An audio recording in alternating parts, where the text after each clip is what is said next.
So can I ask a question? Sure. Rick and Cameron, all right. So in the gay men's community, would you say it's more prevalent than in the lesbian community? Yeah, definitely.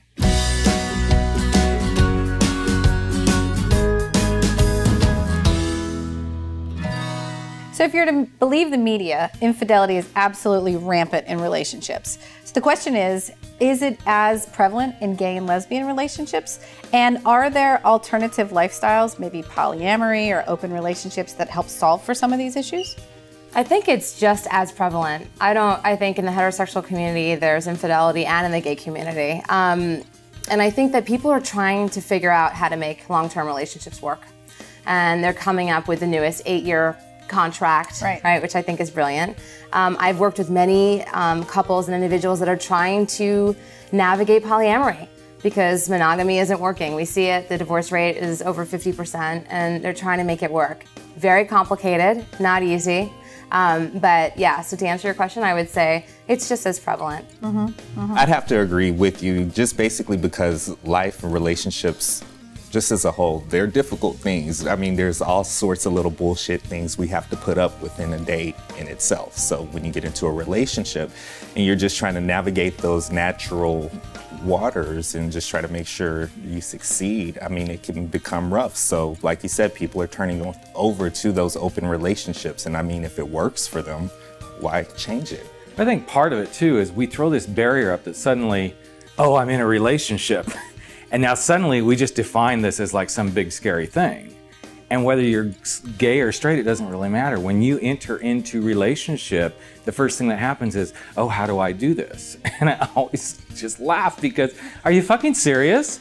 You've been having relationships for how many years? I mean, I'm 49 years old. I've been doing relationships since I was 1. Yeah. And suddenly, oh, how do I do a relationship? You do it just like you do everything else. So can I ask a question? Sure. Rick and Cameron, all right.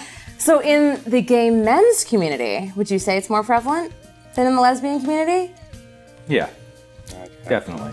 Why? And do you think there's more tolerance for it? Because in the lesbian community, I don't think there's as much tolerance for both polyamory or relationships on the side. It's not well tolerated. Well, I mean, for us, it's like a catch-22. Like, oh, you're so progressive. Oh, that's a slut. You know, so it can go either way. So, if you just don't worry about everybody else. I see younger women, and in conversations I'm having, being much more open and exploring polyamory, really trying to navigate that. And I don't see many of them doing it very successfully. Really, so far, nobody. That I've connected with in any way. But I know lots of women who are talking about it, and women who are single trying to approach polyamory with multiple women that they're interested in. But I haven't seen anybody who's really making it work. Okay, so why isn't it working? Because nobody wants to talk about sex. Okay, explain. How were we conditioned? We were conditioned that, okay, let's do this, but let's not talk about it. And maybe I'm really off base in my thinking. I don't think you are, because it's not your turn to talk. I'm sorry. She said we could interrupt. That's true. That's true. But I think it is about sex, and it's about the meaning that we assign to being in a partnered sexual relationship versus, well, what the heck does it mean if I'm having sex with you and we all know about it? How does that work?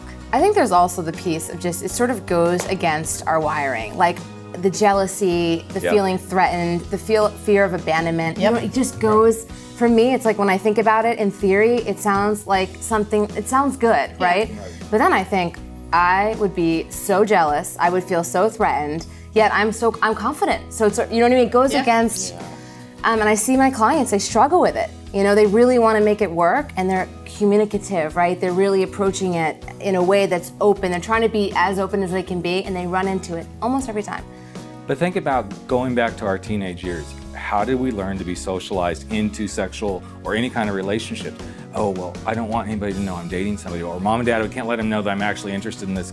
It's always been this shroud of don't ask, don't tell, so to speak. Before don't ask, don't tell was anything, but this is how we were socialized as human beings.